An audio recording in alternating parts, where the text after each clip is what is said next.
தந்தை, மகன், தூய ஆவியின் பெயராலே ஆமேன். ஆண்டவர் உங்களோடு இருப்பாராக, உம் ஆன்மாவோடும் இருப்பாராக.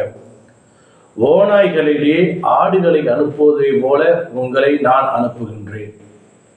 இறையேசுவில் பிரியமுள்ள இறை சொந்தங்களே, இந்த புதிய நாளிலே உங்கள் அனைவரையும் சந்திப்பதில் பெரும் மகிழ்ச்சி அடைகின்றேன்.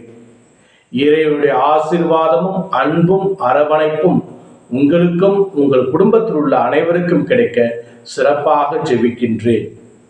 இன்றைய நற்செய்தியானது மத்தேயு எழுதிய நற்செய்தி 10வது அதிகாரம் வசனங்கள் 16 23 முடிய உள்ள வசனத்தில் இயேசு கிறிஸ்து தன்னுடைய சீடர்களை அன்பு பணிக்காக, அதாவது நற்செய்தி பணிக்கு அனுப்புகின்றார்.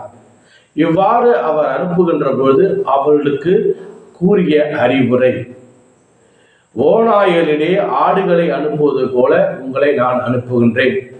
முன்மதியோடு நடந்து கொள்ளுங்கள்.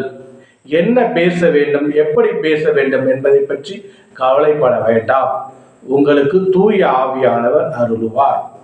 நீங்கள் மன உறுதியோடு இருந்து நற்செய்தி அறிவியுங்கள் என்ற செய்தியினை அவர்களுக்கு கொடுக்கின்றார்.